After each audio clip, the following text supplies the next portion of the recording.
जय श्री नामाचार्य हरिदास ठाकुर की जय। कार्तिक व्रत दामोदर व्रत नियम सेवा की जय। श्री राधा ऊर्ज व्रत की जय। व्रत पालन करने वाले भक्त वृंदों की जय। जय परम पूजनीय गुरु वर्ग वृंद की जय। परम पूजनीय वैष्णव वृंद की जय। पूज्यपाद स्वयं भक्ति किंकर दामोदर महाराज की जय। गौर प्रेमानंदे गुरुवे गौरचंद्राय श्री राधिकाये तदालये कृष्णाय कृष्ण भक्ताय तद्भक्ताय नमो नमः। श्री कृष्ण चैतन्य प्रभु नित्यानंद श्री अद्वैत गदाधर श्रीवासादि गौर भक्त वृंद। हरे कृष्ण कृष्ण कृष्ण हरे हरे, हरे राम राम राम हरे हरे। भूमस्वखलितपादानां भूमिरेव अवलम्बनम् त्वय्यजातयपराधानां त्वमैव शरणं प्रभु, त्वमैव शरणं प्रभु, त्वमैव शरणं प्रभु।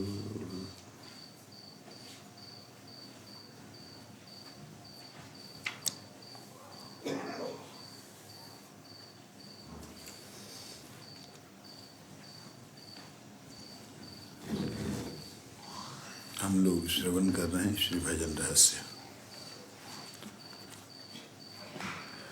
कल तक हमने श्रवण किया था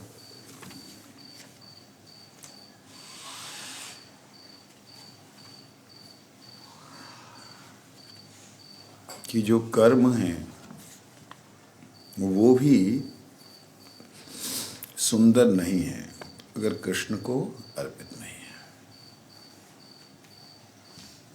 पहले योग के विषय में सुना, यम नियम आसन प्राण प्रत्याहार इत्यादि। फिर कर्म के विषय में सुना, केवल गौड़ीय भाषा में नहीं अपितु श्रीमद् भागवत से लिया गया श्लोकों के द्वारा प्रमाणित किया कि किस प्रकार से ये लोग भगवान की भक्ति में अपूर्ण हैं। श्रीमद् भागवत के 10वें स्कंद के 14वें अध्याय के 4थे श्लोक में ज्ञान के विषय में कहते हैं, श्रेयः स्थितिं भक्ति मुदस्य ते विदु क्लिश्यन्ति एको केवल बोध लब्धये तेषामसो क्लेशल एव शिष्यते नान्यथा स्थूल तुषावघाती नाम। हे प्रभु, आपकी भक्ति सब प्रकार से कल्याण करने के लिए मूल स्रोत है। श्रेयः श्रुतिं, मंगल मतलब श्रेय मतलब मंगल, श्रुतिं मतलब जो उत्सर्ग करती है, प्रकट करती है। क्या? आपकी भक्ति। मुदस्य, कौन सी? जो भगवान को, हे प्रभु, ते विभु, आपकी, हे प्रभु, आपकी जो भक्ति है परम मंगल करने वाली है। जो लेकिन उसे छोड़ करके क्लिश्यन्ति ते, ये केवल बोध लब्ध है, उसे छोड़ करके जो केवल ज्ञान की प्राप्ति के लिए श्रम उठाते हैं, परिश्रम करते हैं, वो लोग तेषाम असो क्लेशलः, वो केवल क्लेश को ही पाल रहे हैं, अर्थात उनको केवल क्लेश ही क्लेश मिल रहा है और दुख भोगते हैं। वो करते क्या हैं? क्लेशल एव शिष्यते, अब शिष्य में उनको क्या मिलता है? केवल श्रम ही हाथ लगता है। श्रम कहते हैं परिश्रम। श्रम, केवल श्रम, कष्ट ही उनको केवल हाथ में लगता है। जो इस प्रकार से बड़े क्लेश साधन करते हैं केवल इसलिए कि वो परमात्मा की ज्योति में विलीन हो जाएं, अपनी सत्ता को मिटा दे। कहते क्यों उन्हें ऐसा बोल रहे हैं? कहते तुषावघाती ना, जो घास की जो फक होती है, जो घास का जो छिलका होता है, भूसी, चावल की भूसी, जो चावल की भूसी है, कहते जिसमें चावल नहीं है, वो चावल के बिना वाली जो भूसी है वो उसको धान ही कहते हैं। धान का जिसमें बीज नहीं होता लेकिन ऐसे लगता है धान की तरह। कहते उसको कूटने से क्या मिलेगा? कहते जो उसको कूटने से मिलेगा वही मिलेगा। ऐसा क्यों कह दिया? ज्ञानियों को इतना हेय कैसे बोल सकते हो आप? हम नहीं बोल रहे भैया, भागवत जी में बोल रहे हैं। क्यों बोल रहे हैं? क्योंकि जो भगवान के आनंद को प्राप्त कर सकता है, भगवान की सेवा प्राप्त कर सकता है, भगवान का स्पर्श प्राप्त कर सकता है, वो व्यक्ति इतना क्लेश उठाने के बाद, इतना कष्ट साधन करने के बाद कहाँ जा रहा है? भगवान से विमुख हो रहा है। मतलब जो परमात्मा का प्रकाश है उस प्रकाश तक ही रह रहा है, परमात्मा से मिल ही नहीं रहा। तो इतना कष्ट करने का उसको क्या फल मिला? विमुक्ता ही मिली एक तरह से। एक विमुक्ता पूरी तरह संसार के प्रति आसक्त, एक विमुख है कि जो संसार में भी नहीं है और परमार्थ में भगवान की सेवा में भी नहीं। इसलिए कहते हैं भक्ति पथ छाड़ी करे ज्ञानेर प्रयास, मिशे कष्ट पाए तार है सर्वनाश।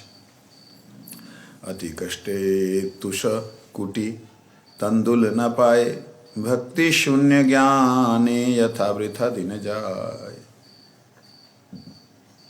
कहते ये है 3 प्रकार के क्लेश, ज्ञान का, कर्म का और योग का,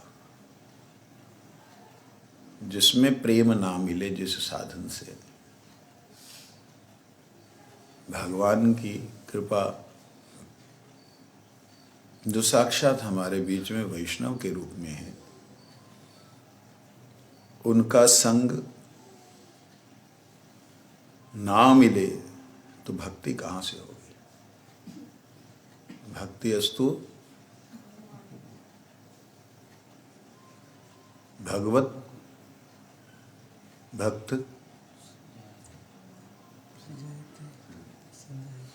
भक्ति अस्तु भगवत भक्त संगेन क्लैपिंग।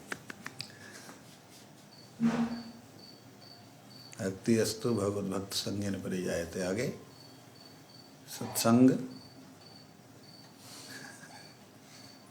प्राप्यते पुंभी सुकृतई पूर्व संचिते। भगवान की भक्ति जो है भगवत भक्त के संग से मिलेगी, ज्ञानी योगी कर्म के संग में नहीं मिलेगी। उनके पास है ही नहीं, मिलेगा क्या? भगवान की सेवा की भावना ही नहीं मान तो क्या मिलेगा? कहते हैं ऐसे भगवान के वैष्णव भगवान के प्रति एकदम समर्पित भाव से सर्वात्म समर्पण जिन्होंने कर रखा है, वो लोगों के संग से हमें भगवान की भक्ति मिलती है। और उनके संग से ही क्या होता है? संसार के बंधन से जीव मुक्त होता है। उनके ही संग से ये 3 तरह के जो क्लेश हैं, कौन कौन से क्लेश हैं? आदि भौतिक, आदि दैविक और आध्यात्मिक को क्लेश बोल रहे। अध्यात्म को क्लेश कह रहे हैं। मतलब ये कोई मतलब बनता है? आप कुछ भी बोल दो, अध्यात्म कैसे क्लेश हो सकता है? कैसे हो सकता है? इतने दिनों से सुना, बोलो। आध्यात्मिक क्लेश, आदि भौतिक, आदि दैविक और आध्यात्मिक। बोलो, कौन बोलेगा?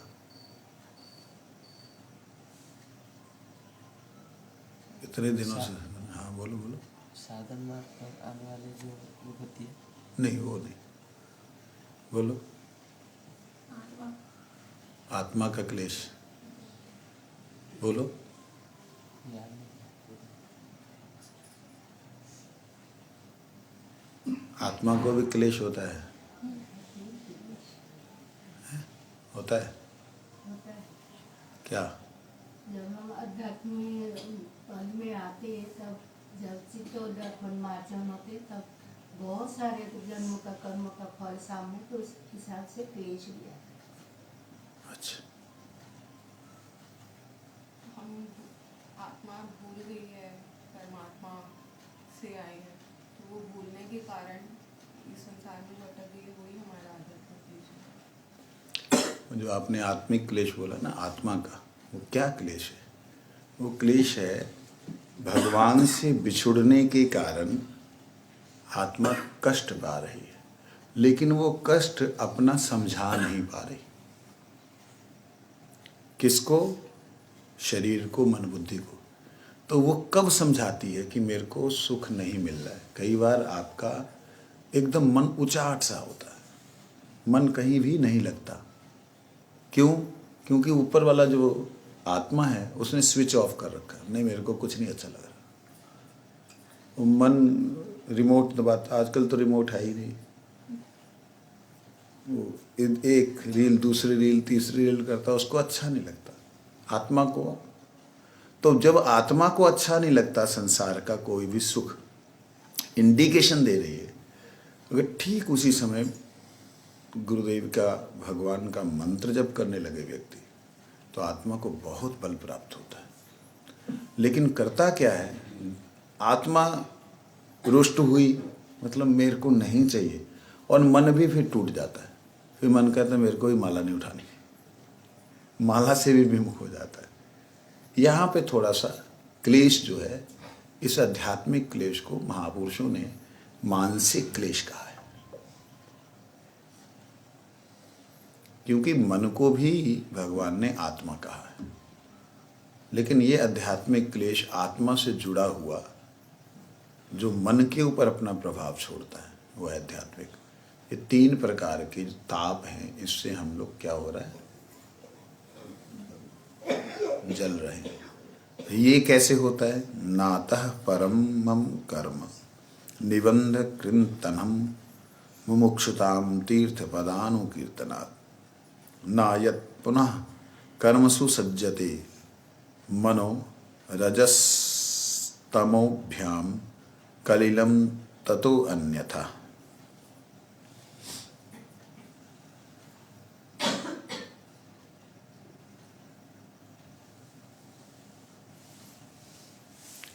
नातर परम कर्म निबंध कृंतनम, कहते कीर्तन से श्रेष्ठ आपके पदानुकीर्तनात्, आपसे कीर्तन से श्रेष्ठ कोई भी कर्म नहीं है जो कि जीव को निबंध कर सके, जीव को मुक्त कर सके। आप कैसे हैं? जिनके श्री चरण कमल तीर्थ को भी पवित्र कर देते हैं, उनके चरण कमलों का कीर्तन अर्थात कीर्ति का वर्णन, कहते ना यत पुनः कर्मसु सज्जते, और कोई भी साधन उनसे श्रेष्ठ हो ही नहीं सकता। क्योंकि भगवान का आश्रय लेने से मनुष्य का मन फिर दूसरे कर्म के प्रपंचों में नहीं पड़ता। भगवान के अतिरिक्त किसी भी दूसरे प्रायश्चित का आश्रय करने से उन रजोगुण तमोगुण ग्रस्त ही मन रजोगुण और तमोगुण ग्रस्त ही रहता है, तथा उससे पापों का मूल रूप से नाश नहीं होता।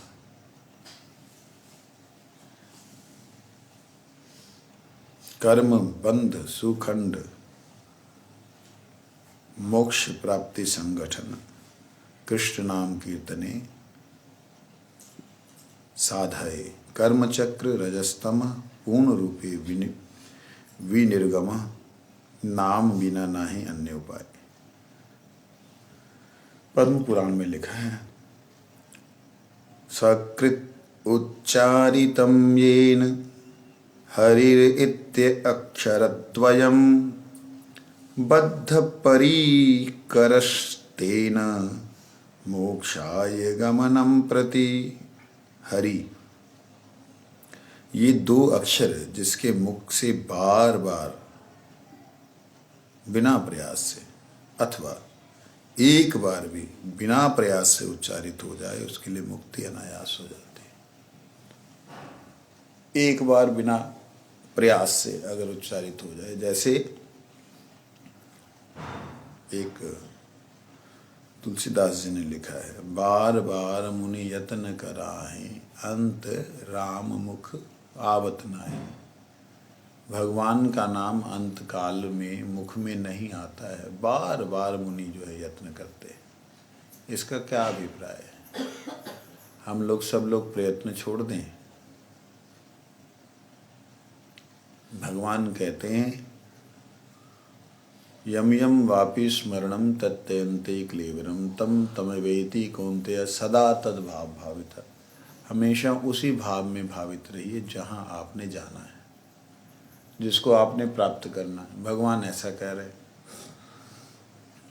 तो इसका मतलब है अंत काल में मुख में भगवान का नाम आ जाए, इसलिए हमेशा भगवान के नाम का अभ्यास होना चाहिए। हमारे कई ऐसे गुरु भाई गुरु बहनें देखने में मिलते हैं, इनका निरंतर भगवान का नाम चलता रहता है। कहते हैं कि ऐसे लोग जिनका निरंतर भगवान का नाम चलता रहता है, बाय चांस अगर गलती से उनको बीमारी अवस्था में बेहोशी जैसी स्थिति हो जाए, होश ही ना रहे, तो उनका क्या होगा? तो अंतराम मुक्त तो आया नहीं उनके नाम। हाँ? भगवान स्वयं क्या भगवान स्वयं? आते हैं, उसको स्मरण आते हैं। जो जीवन भर जागृत अवस्था में भगवान का स्मरण करता है, अंत समय में भगवान का सत्य संकल्प होने का के कारण उसके जो कृत कर्म बाकी रह जाते हैं, जो भी कर्म जो उनके ऐसे जो कर्मों के कारण वो बंधन में है, उस कर्म में रह जाते हैं, वो बंधन के जो कर्म रह जाते हैं, उनको भगवान कृपा करके उस बेहोशी की अवस्था में दे देते हैं। कर्म भी सत्य संकल्प होने के नाते, सत्य काम होने के नाते, भगवान का नाम सत्य है तो उसकी जितनी पद्धति, जितना सिस्टम है, सारा सत्य है। वो उसको मिल भी जाता है और भगवान उसका ध्यान भी रखते हैं। भगवान कितने लोगों का ध्यान रखेंगे? सैकड़ों तो भक्त हैं, तो सैकड़ों भगवान के रूप ध्यान रखते हैं। कहते भगवान दूर है ही कहाँ, आत्मा ही तो परमात्मा की शक्ति का अंश है। जिस प्रकार सूरज अपनी किरणों का ध्यान रखता है, सूरज किरणों का कब ध्यान रखने लगा भाई? सूरज को तो पता भी नहीं किरणें कहाँ कहाँ जा रही, नहीं जा रही। नहीं, सूरज की किरणें सूरज के जिस प्रकार साथ रहती हैं, इसी प्रकार से भगवान भी अपनी किरणों के साथ में नित्य विराजमान है। उन्हें कोई वहाँ पे आकर के करने के लिए जरूरत नहीं है। योग माया कृपा करती है कि उस जीव को भगवान के दर्शन करा देती है। जैसे अभी 3 दिन पहले हमारे गुरु भाई पुजारी प्रभु जी के पिताजी बोलने लगे, देखो ओए देखो, भगवान का विमान आ रहा है मुझे लेने के लिए। और उसके ठीक अगले दिन शरीर छोड़ दिया। इस प्रकार से उनको भगवान, जिसको बोलने का समर्थ है ठीक है वो बता देता है, जिसको समर्थ नहीं उसके सामने वो सारा दृश्य प्रकट हो जाता है। एक जो मुझे स्मरण में है, बच्चे थे बहुत हम छोटे, एक हमारे जालंधर के धनवंतराय गोयल,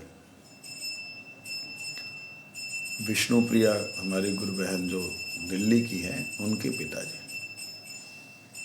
जब उनका शरीर शांत होने का समय आया, वो पूरी तरह बेहोश थे,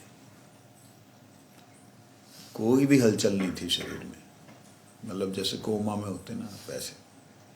हमारे पिताजी वगैरह सब लोग कीर्तन कर रहे, तो उन्होंने मतलब जैसे लेटे हैं, लेटे लेटे ऐसे हाथ किए और ऐसे उठने का प्रयास किया, उठे, चले गए, चेहरे के ऊपर मुस्कान, ये लोग कीर्तन कर रहे थे। तो ये है स्थिति, जो जागृत अवस्था में बुद्धि रहते हुए अपनी बुद्धि का प्रयोग भगवान के नाम संकीर्तन को करने में लगाता है, ऐसी स्थिति आ जाए तो भगवान उसके, योग माया देवी उसको स्मरण कराने में अपनी ऊर्जा लगाती है। योग माया देवी की इतनी कृपा है, योग माया देवी कोई अलग नहीं है तत्व, कोई अलग से कोई एक अलग से तत्व है, ऐसा नहीं है। ये ठाकुर जी का ही स्वयं का स्वरूप है योग माया, कोई अलग तत्व नहीं। शक्ति शक्ति मत रो अभेद। मेरा हाथ अगर ये घड़ी उठाता है तो ये नहीं कि मेरा हाथ मेरे से अलग है, वो घड़ी उठा रहा है। तो ऐसे ही करुणामय स्वरूप जो भगवान का योग माया का है, वही भगवान के नाम से जीवों को कृपा करते हैं। तो इस प्रकार से कहते हैं, सारे कर्म बंधनों को नाश करके जो भगवान का आश्रय लेते हैं, उनकी स्थिति ऐसी होती है कि अंत समय में रजोगुण सतोगुण तमोगुणों का नाश होकर के अंत समय में वो भगवान का ही चिंतन करते करते जाते हैं। मैंने कई एक ऐसे भी लोग देखे, कई एक तो नहीं कहूँगा, एक दो ऐसे लोग देखे कि हरि नाम लिया गुरुदेव से, बच्चों के कारण से वो लोग घर में पवित्रता नहीं रख पाए, प्याज वगैरह चलने लगा। लेकिन जब तक वो लोग, शरीर स्वस्थ था उनका, जब तक कर सकते थे, उन्होंने पूरी तरह अपना साधन किया, भजन किया। लेकिन अंत समय में बड़ा ही विकट स्थिति पैदा हुई कि वो, उनको खाने के लिए कोई पवित्र नहीं मिल पाता। और मजबूरी में उन्होंने शायद ग्रहण किया या नहीं किया, भगवान जाने, और माला भी उठा करके रख दी। ऐसी विचित्र स्थिति में फेंक दिया कि वो क्या करे। परंतु ठीक अंतिम समय में भगवान की कृपा मूर्ति सद्गुरु भगवान के निजजन, उनका संग लेने के कारण ठीक अंत समय में वो हे गुरुदेव बोल नहीं पा रहे, हे गुरुदेव करते करते शरीर छोड़ दिया। इसको क्या कहेंगे? इसलिए साधन जब तक शरीर स्वस्थ है, चल सकते हैं, अच्छे ढंग से कर लें, बस आगे का काम उनका है। ठीक है। तम निर्वजम भज गुण निधि पावनम पावनानाम श्रद्धा रज्जन्मतितरम अतितरम उत्तम श्लोकमूलि प्रोद्यन अंतकर्ण कुहरे हंतयन्नाम भानोर अभासो अपि क्षपयति महापातक ध्वंतराशिम परम पावन कृष्ण ताहर चरण निष्कपट श्रद्धा सह करह भजन यार नाम सूर्यभासंतरे प्रवेशी ध्वंस करे महापाप अंधकार राशि। ये शिक्षाष्टके कहे कृष्ण लीला क्रम इहाते भजन क्रमे लीला उद्गम। प्रथमे प्रथम श्लोक भजो किछुदिन द्वितीय श्लोके ते तवे हौ तो प्रवीण। चारि श्लोके क्रमशः भजन पक्व करो पंच श्लोके ते निज सिद्ध देह वर। यही श्लोके सिद्ध देह राधा पदाश्रय आरंभ करिया क्रमे उन्नति उदय। 6 श्लोक भजिते अनर्थ दुरित गैलो तबे जानो सिद्ध देह अधिकार है लो। अधिकार न लभिया सिद्ध देह भावे, विपर्जय बुद्धि जन्मे शक्ति रे अभावे। सावधाने क्रम धरो यदि सिद्धि चाओ, साधुर चरित देखी शुद्ध बुद्धि पाओ। सिद्ध दे पे क्रमे भजन करिले, अष्टकाल सेवा सुख अनायास मिले। शिक्षाष्टक चिंत करो स्मरण कीर्तन, क्रमे अष्टकाल सेवा हवे उद्दीपन। सकल अनर्थ जावे पावे प्रेम धन, चतुर्वर्ग फल्गु प्राय हवे अदर्शन। चेतो दर्पण मार्जनम भव महाधावाग्नि निर्वापनम, श्रेय कैरव चंद्रिका वितरणम विद्यावधु जीवनम। आनंदमं बुद्धिवर्धनं प्रतिपदं पूर्णामृतस्वादनं, सर्वात्मसनपनं परं विजयते श्री